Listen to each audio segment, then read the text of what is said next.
How can we misunderstand Jesus? Cornelius, welcome. Thank you. So today's question, let's start with this idea. A lot of people say Jesus was a weak person, that he did not fight when he was on the cross. What would be your opinion? Yes, Jesus said some things which are very difficult for a worldly ear. Mm-hmm. For example, he said, when one is beating you on one side, give him the other side. And I thought myself, Jesus is making a sacrifice of me. Mm-hmm. Jesus is a softie. Mm-hmm. But when we are a little bit more wise and clever, we understand here is a point. Mm-hmm. Because, every child can beat back. Mm-hmm. You don't need any power to beat back. But what happens? The problem is this, everything what is happening around me is provoking a reaction of me.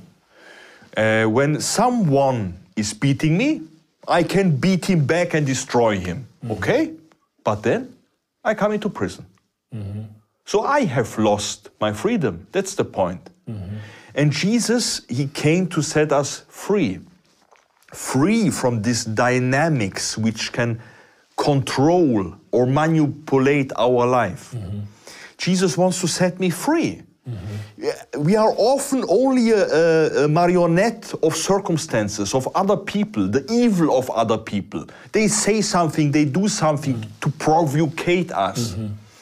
And Jesus wants to set me free, to give me the power to stand over it. And I know so many people, they would sit in prison today when they were not able to do what Jesus said. One story.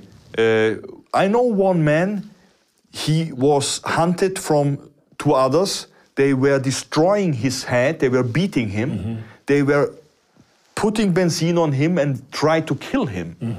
A woman came, she was able to put out the fire, but he came into hospital and he was in coma some weeks, had many operations. And then it came to the court. And he was standing up there and said to one of those men, I forgive you because I want you to know Jesus Christ. And now I ask you, is this weak? Or is this the strongest I've ever heard? He said to me, he said, Cornelius, when I would not be able to forgive, I would not have my life today. Because then I would sit at home every day and night only waiting for revenge. And when I would kill this man, you would lose the freedom. Everything, you would lose everything. Yeah. I go to prisons. I was now in many prisons in Czech. And when I preach about this, I see that those people realize exactly what I'm talking about. Jesus is not talking about becoming weak, becoming a sacrifice. He is making us strong to face the problems, not to become a marionette of evil persons, but to do the good and the right. That's how Jesus was living. And this freedom and this power, that's what I want for my life and for everybody's life. So what you are saying is that Jesus was not weak. He actually was very strong, and he wants us to be strong as well. Yeah. And there's another misconception or misunderstanding about Jesus or God, that when we believe in God or in Jesus, that we will become rich, famous, and we will have everything that we want. What would you say? It's very dangerous when we only listen to some preachers, but we don't read the Bible ourselves to find out, is this really true? This is the best way to misunderstand Jesus, yeah? Because many wrong teachings are in the world. In the Bible is standing very often that we shall become rich. Jesus became poor for us that we can become rich. But there is also standing. We shall run away from the desire of much money and so on, because many evil is coming from this desire. So how shall we understand this? The point is very easy. Real richness doesn't start with money. There are things which are much more important than this. Jesus was rich, but not with money. But he was able to give. He was giving comfort to people. He was giving help. He was giving encouragement. He was giving the truth. Jesus gave all the time of the fullness he had. And the question is, why are we today not able to give?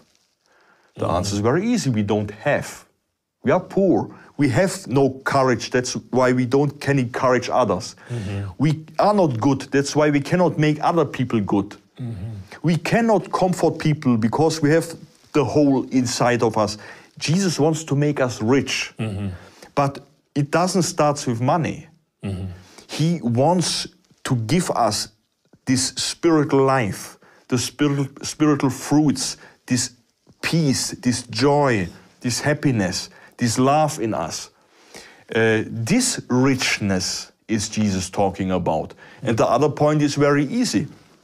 When Jesus is changing one's man's life, it's only logical that the life becomes better. When a person's, very easy, stops wasting away the money with gambling and drinking and drugs, and is using the money for good things, for his families, for his child. Also the Mathematik is very easy. Yeah? When Jesus is changing our life, there's also coming a change in finances, in all these things. But not in that way that we can say Jesus is making me rich. Also, it just doesn't work that way. Yeah, it's not my experience. Yeah, it's not my either, so I agree with you. But I can say, I know so many people, they are in fact rich. They have much money, they have a big car, but no satisfaction, always angry, no joy in life, no friends. What is real richness? That is a very good question. I am a rich person, but it doesn't start with money, and it's not ending there. That is a very good point. One of the last misconceptions or misunderstandings about Jesus, I think, is his physical appearance. This long, curly hair, the skin that's perfect, especially in the movies. He's portrayed as this amazing guy. Yeah. How would you address that? Yeah, that's very easy. Also, Jesus was not a German with blonde hair and white skin and blue eyes.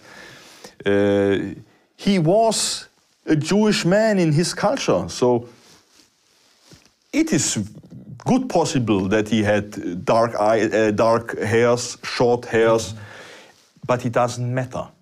The point is that after Jesus came back from the dead, and I think this is very interesting, he came in another figure.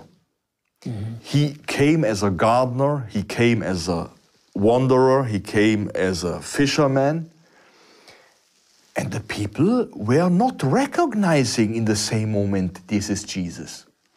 But what was the lection of this?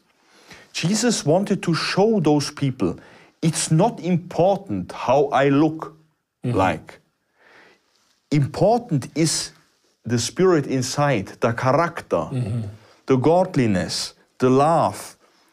And that's what Jesus wants to change in us. Because the message here is, Paul is talking about this, Apostle Pavel, that Jesus Christ lives in me. He says, Jesus in you is the hope of the Gentiles. The aim is not that Jesus died for us on the cross. And it's not interesting how he was looked like. The point is, he wants to come into my life. And he wants to change my life. And it doesn't matter how I look like or you look like. Much more important is inside. How does we look inside? You know, I give you a small example. I had once a conversation with a model in Stuttgart. She was from Milano when I was working in the disco. And I asked her, how are you? And she said, super party. And in that time, I already was boring about this outward show. And I asked her, hey, come on, become upright. How are you really? And when she realized that I really asked her, she started to cry. And she told me her story. She was abused from her father, thrown away from her mother. She got pills from the model agency to keep the slim line, and smile. In front of me was standing a pretty woman, but inside she was totally destroyed. And that's what I mean. The question is, how am I there inside? Here starts the reality. And here Jesus wants to face me. He wants to heal me. He wants to make me pretty and rich inside. Not on the outside. When it starts inside, I think it will come to the outside. Because what is making a person really pretty? Really, I know so many pretty people. I am in the fitness studio scene. Yes. I have seen yesterday in a gym one of Czechian's fitness stars, a girl. Pretty woman. But sorry, you see the proudness in the eyes. You know? It's not pretty at all. Proudness makes people not pretty. Yeah. Egoismus makes people not pretty. There are so many things and they are starting inside. But when a person lives really in harmony with God, finds his value, there is coming a beauty to the outside, a peace, a totally changed character. And this is attractive. Wow. Thank you so much for pointing us to the real Jesus. Not what we sometimes think, but who he was really and how he wants us to be in a relationship with us. So thank you again. Thank you. I look forward to the next time.